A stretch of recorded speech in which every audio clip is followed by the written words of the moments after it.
In this video, I'm going to be diving deep into how BSM Fredo is running a $100,000 per month coaching program using the Educator Funnel. Now, we'll be going over exactly how he attracts his audience, how he educates his audience, and last but not least, how he converts it. So in this video, I'm going to be going over exactly what type of content he posts, exactly what his funnel looks like, and what he actually does in order to make these people pay him money so he's able to make 6 figures per month. So without further ado, let's get straight into it. Now, first things first, if we go into the attract phase, one thing to keep in mind is that when you are selling a how to make money online program, lifestyle always provides a proof of concept, and BSM Fredo himself is widely recognized for owning nice cars, living a Miami lifestyle, successful with dropshipping himself, traveling to nice places and being in nice places, and last but not least, lifestyle, which is super important, especially if you're a young guy and you're selling a program on how to make money online. Lifestyle really helps. Now, you don't have to always flex, because I mean, if you kind of look at his post right here, he's not really flexing. I think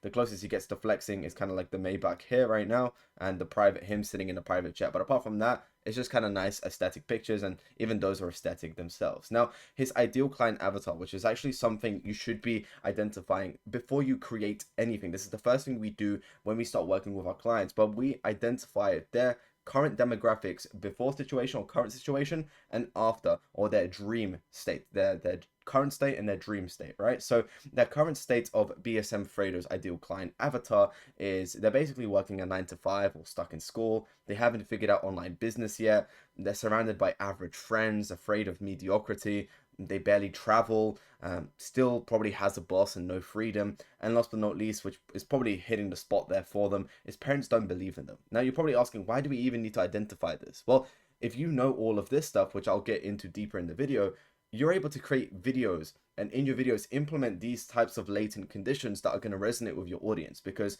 if you're able to say, let's say BSM Fredo says, you know, when I first started this, my parents didn't believe in me, and I worked really hard, and I got to a point where I was able to make and, you know, create financial freedom for myself. People are like, oh damn, my parents don't believe in me either. You know, what separates me from Fredo right now? Maybe I could do the exact same thing. And it allows the audience to resonate with Fredo. Now, if we look at their dream state, they are, you know, they run a successful business. They buy whatever they want. They own expensive things. They travel wherever they want or whenever they want, does whatever they want, has achieved financial freedom. They're labeled a 7-figure entrepreneur. You know, a lot of people do this for status, for being labeled, because they're being pushed by their insecurities. And the insecurities are these: they barely travel. They're afraid of mediocrity. They don't want to be mediocre because they're insecure of that, okay? And again, they are their own boss. They don't want to be bossed around. They don't want to be told what to do. And a lot of people aspire to that. And when people like Fredo or any other how to make money online coach sells that dream of, look, I do whatever I want on a day-to-day basis, no one tells me anything, people get really sold on that, and they really resonate with that because they hate being told what to do as well. Now, if we go straight into the educate phase, okay, I've broken this down into 3 different pillars, I guess, which is one is short term, one is long term, and one is basically fuel on the fire. So let me quite quickly explain this, because people might say like, oh, Instagram and TikTok isn't a short term decision, but very likely if you are starting out, or if you want leads quick, you want cash quick, Instagram and TikTok is where you're probably going to generate the most engagement, the most people interested in your course, the most people who, a large density of people who will want what you have, because it's very easy to get views on these platforms. The reason I labeled YouTube as long term is because you're not really going to get traction from your first YouTube video. Matter of fact, you're probably not going to get traction for the first 6 to 12 months of posting on YouTube. But what YouTube will build is a very strong foundation to where people get to know, like, and trust you. And because they know, like, and trust you, you have a consistent flow of leads who are ready to buy from you, and they already know what you teach, and they're already sold on your mechanism. You don't have to spend the whole sales call telling them how the whole business model works and whether you are credible. They're already sold on that beforehand. All you have to do is show them the mechanism, and if they're interested, they buy. It's a lot easier to build a very good brand on YouTube. It is longer term, but it builds you a very solid foundation. And the reason I called ads, or meta ads, Facebook ads, whatever you want to call them, if you call them meta ads, you're out of your mind of Facebook ads, okay? But that aside, the only reason I call this fuel on the fire is because I wouldn't recommend making ads the backbone of your business, although that's kind of risky.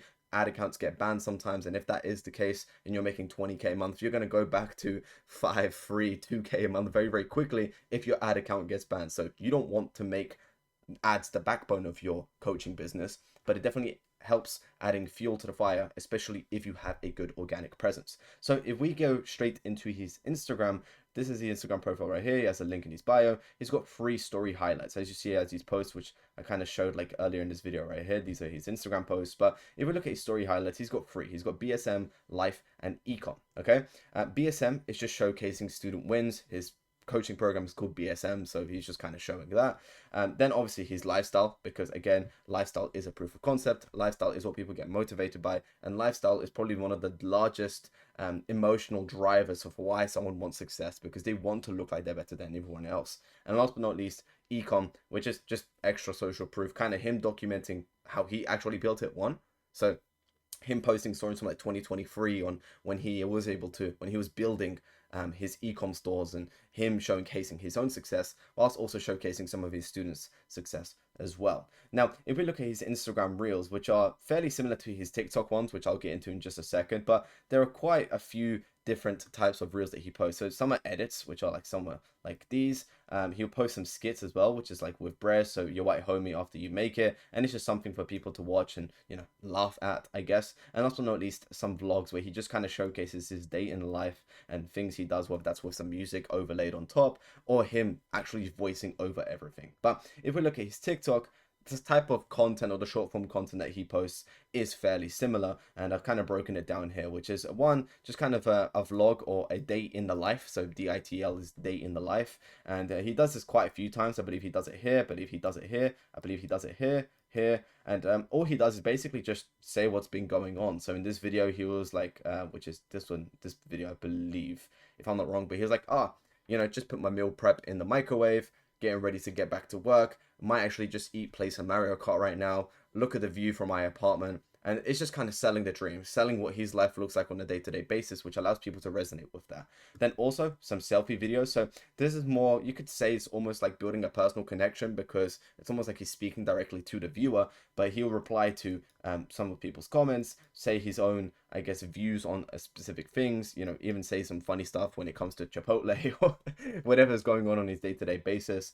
And then just giving out free source like the organic dropshipping meta, and just kind of, it's a selfie format, but it's providing value in some way, shape, or form, whether that's entertainment or actual value that they could, you know, put towards business. Now, he also puts these edits, same ones as on Instagram, and also, last but not least, lifestyle slides. So with these slides, it will literally just go through like 5 to 6 pictures of what his day in the life looks like from the last week, from the last couple of days, from the last month. And again, it's just to motivate people, because I remember myself when I used to look at these types of pictures, and I still do to this day. I'm like, damn, you know, I want to go get those type of pictures for myself. I want to have that status. I want people to look at the way I'm looking at these pictures and think, damn, that guy lives a cool life, you know. And I aspire to be that way, and a lot of people, I'm sure, see these exact type of pieces of content and aspire to be that way too. Now, also another thing on TikTok is BSM Fredo does have a lot of clipping pages. Now, if you don't know what clipping pages are, it's essentially agencies or freelancers who will watch your long form content and they will repurpose it into short form.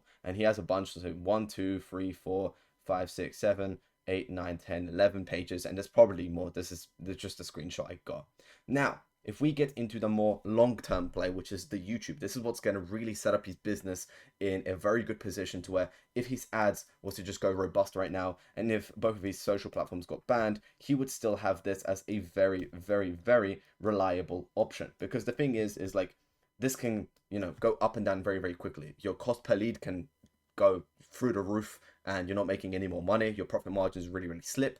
Or, you know, with this short form, it can work 1 month, it can't work, it can not work the next. It's really, really unpredictable, to be honest. So YouTube is something that is very, very consistent, very reliable, and I highly recommend to everybody that's watching this, because even YouTube has made me tens of thousands of dollars by now, and I've only been posting for a couple of months. So he has 2 channels. He has a main channel and a second channel, which is very interesting, and I'll tell you exactly why he does this. And if you are following this same type of route as a coach of documenting your lifestyle and filming the day in the life, I would do the exact same thing.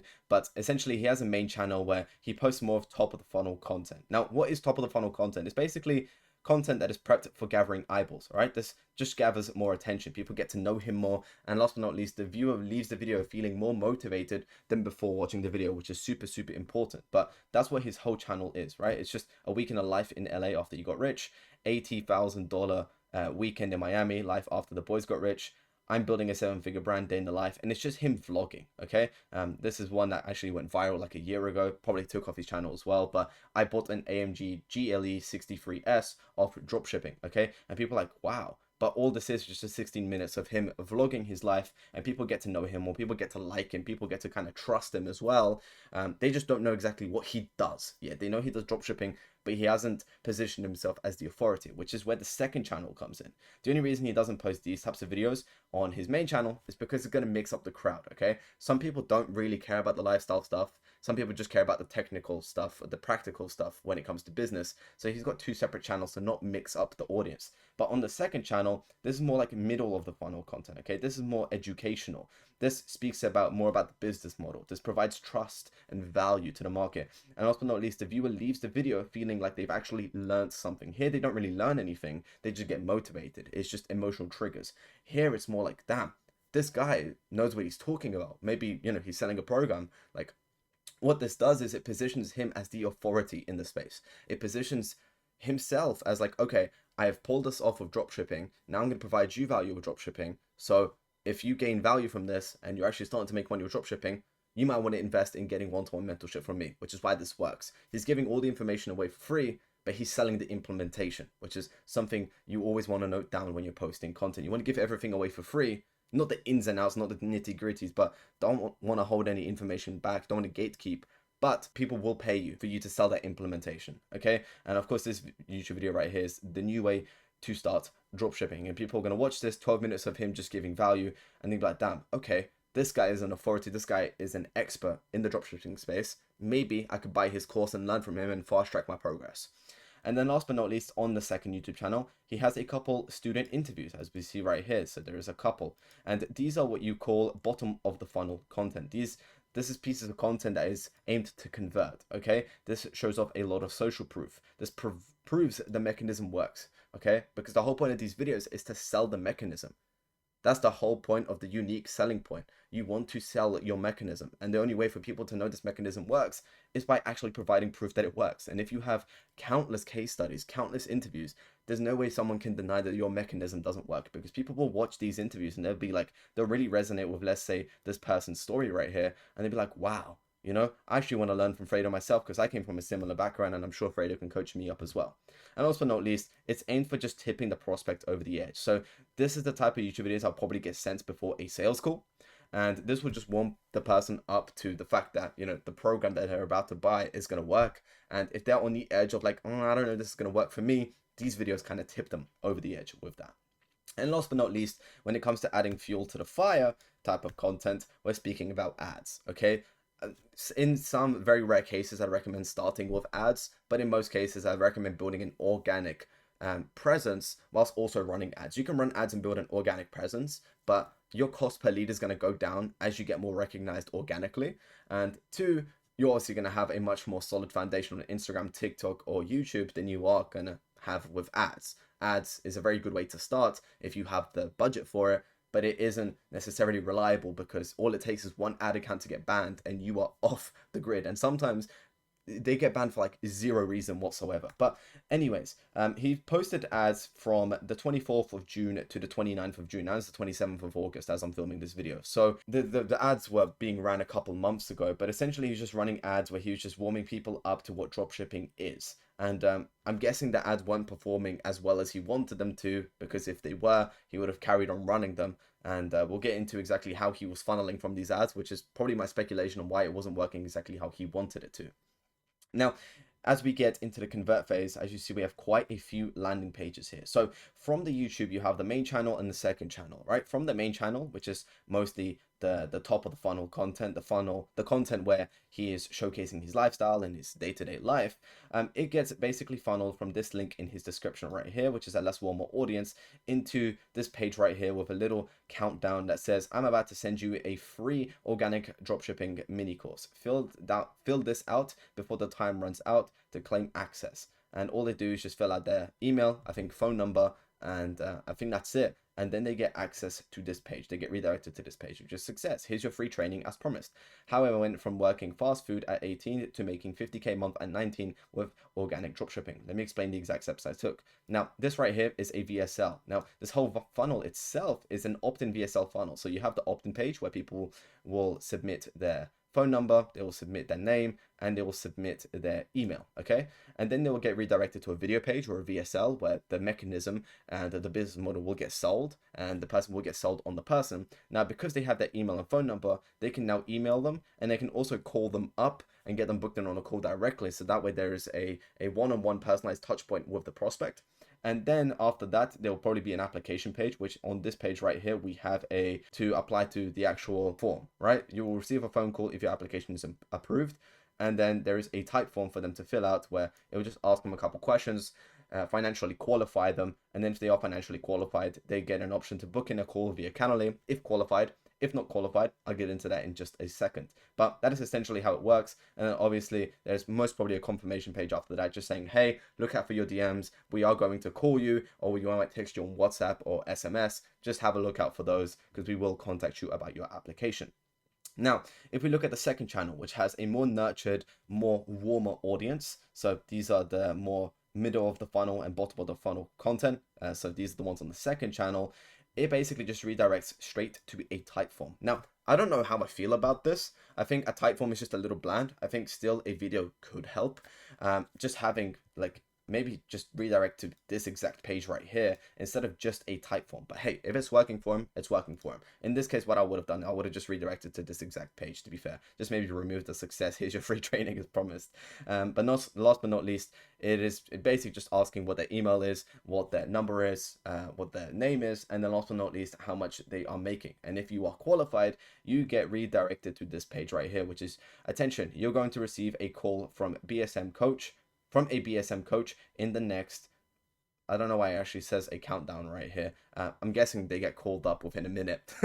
But then there's also a confirmation page, which I'm speaking about right here. So you fill out the form and you get taken to a confirmation page, right? And this is the confirmation page. It's a video of like 1 minute long, just walking them through the next steps and setting the expectation. And also not least, there are some more frequently asked questions, which I really like about this because all this does is just defeat the objections that people may have up until that sales call. And that also relieves just the closer having a hard time, handling all these objections. Or I need to think about it, or dropshipping saturated, or I need to look at, whether it's actually going to work for me and stuff like that.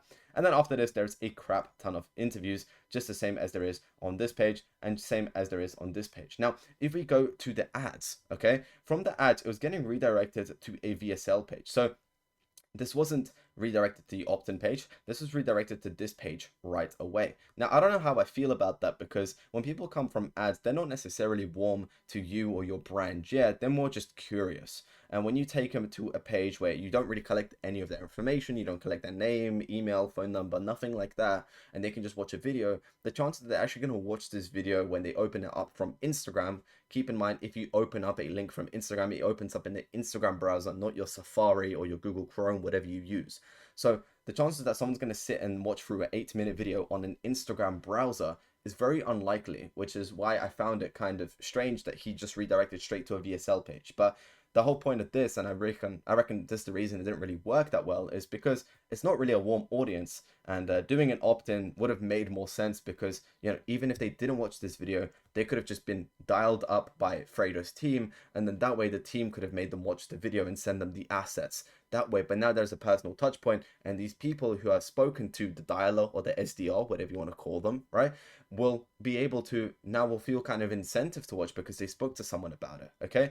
But yeah, they got redirected to this page, which is very, very similar to this page. So if anything, actually, I would have redirected to this page right away, which maybe could have made more sense. And then they can just apply for the type form again. And if they're successful, they can probably book in. But hey, if you fill out this type form for the second channel, if you fill out the type form from the main channel on the VSL page, or if you fill out the type form from here, what happens next? Well, essentially you will have a setter or an SDR who will call the prospect within the first 5 to 10 minutes. Depending on the client, we sometimes leave it up to even 30 minutes. but it's very, very important that you call them up as soon as they submit that type form, okay? And as soon as they submit that form, the person will, or the SDR will call the prospect, they will conversate with them, and then they will qualify or disqualify, just making sure that they actually have enough money for the program or the minimum investment to move forward with the program. And if they are qualified, obviously they'll get booked for the sales call, or they will just get prepped for the sales call. And if they're not qualified, they'll be sent sales assets, potentially sold on a mid to low ticket offer in some rare cases. I know some people that do that, but they'll most probably just be sent some sales assets. And also they'll be, if they're not qualified for the sales call, they'll probably get that call canceled. If you are watching this video, I literally have a dialer doc, which I give away to all of my clients. I'm gonna leave the link in the description where you can book in for a business audit call with me. It's no pressure, no pitch or anything like that. I just go over your business and see if there's anything that I could potentially improve, if I would improve in your case. As you see, I'm breaking all of this stuff down, so I'm more than happy to even break it down for you and see if there's anything that you can implement into your business that could possibly work for you as well. So first link in the description is like revsend.com. You can book in a call for a quick 45-minute meeting, and obviously that'll be a business audit. Worst case scenario, you'll walk away some free value. Now back to the video. But in his case, I wouldn't have really funneled to a VSL page right away. As I said, I would have probably done an opt-in, collected their information, and then taken them onto a free training. But in this case, because dropshipping is a lot more saturated, I would have maybe done a stronger lead magnet than just a free training, because everybody knows what that is by now. Now, once a call gets booked, what happens next? Well, leading up to the sales call, three things will happen. One, the prospect will be put in a group chat with the setter and the closer for manual reminders. There'll also be automated reminders being sent out by otherwise the CRM or Calendly itself. Very, very easy to actually pile up. And also what could happen is a SDR or a dialer will call up the prospect before the call to just kind of initiate them, remind them, and just warm them up to the process to where more sales assets can get sent to the prospect, so they are warm up until that sales call, and that ensures that the closing rate is a lot higher. Now, on the sales call, there are three outcomes. It'll always be a no-show, it'll be closed, or it'll be not closed. If it is a no-show, the prospect will be followed up with, reinitiated again, and then to book in a call again. If it is a no close, then they'll be sent more content / value to consume to then be recycled once they have enough for the program. And if they are closed, then obviously they become a new client. And for all of our clients, this is all managed within the CRM. We track everything from head to toe on how everything works, whether that is the average order value, whether that is the closing rate, whether that is the booking rate, and exactly how many calls we are taking and how many paid in fulls we actually get when it comes to the client. But other than that, I thank you for watching to the end of the video. As I said, if you want a free business audit, if you want me to break this down in a lot more detail for you in a call and somehow relate it back to your business, I'm gonna leave the first link in the description where you can book in for a free business audit with me. But other than that, I thank you for watching till the end. Please leave a like, subscribe, and I'll see you in the next video.